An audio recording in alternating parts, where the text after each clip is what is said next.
At 7:10 p.m., under the cover of darkness, 11 men slipped through Brinks' doors. Their footsteps were silent, their masks grotesque, their guns ready. In less than 30 minutes, the guards were tied, gagged, and helpless.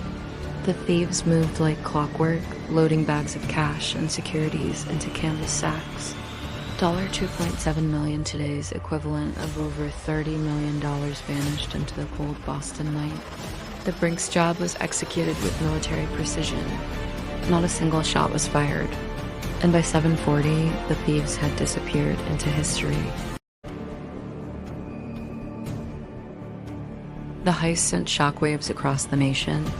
$2.7 million gone, without a trace. No fingerprints, no witnesses, no clues. The newspapers called it the crime of the century. The FBI was humiliated. Director J. Edgar Hoover demanded results, but the thieves had left nothing behind. To the public, the robbers seemed untouchable, criminal masterminds who had pulled off the impossible. For years, investigators chased shadows, suspects, and whispers. But the Brinks gang was disciplined. They had sworn to stay silent, to spend nothing flashy, and to vanish into normal lives. For a time it worked. The Brinks job became legend.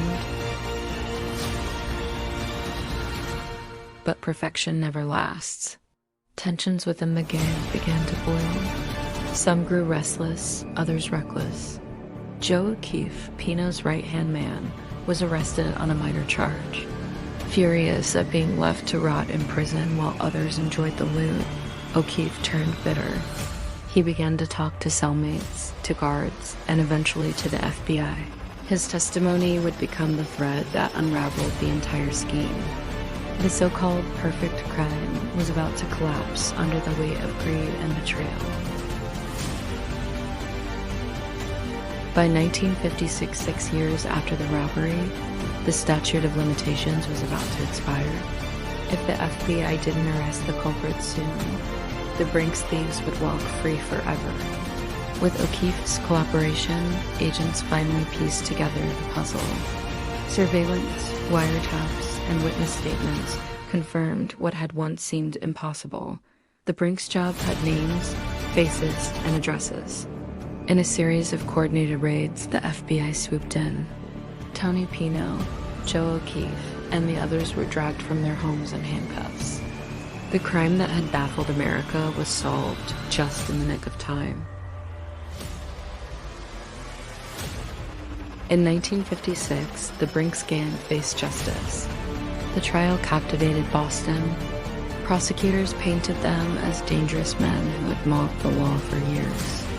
Defense lawyers argued there was no direct evidence, only the word of O'Keefe, the criminal himself. But the jury was unconvinced. On January 18, 1956, just one day before the statute expired, the Brinks thieves were convicted.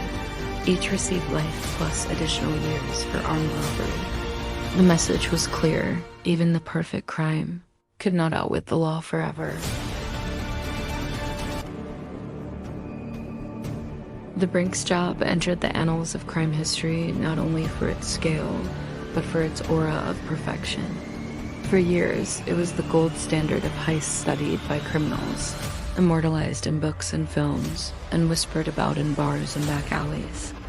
But behind the legend lay a cautionary tale, that greed corrodes loyalty, that silence is never permanent, and that even the most meticulous plans eventually crumble. Tony Pino's dream of the perfect crime ended in prison cells and ruined lives. Yet the story endures, a haunting reminder that in the world of crime, perfection is always an illusion.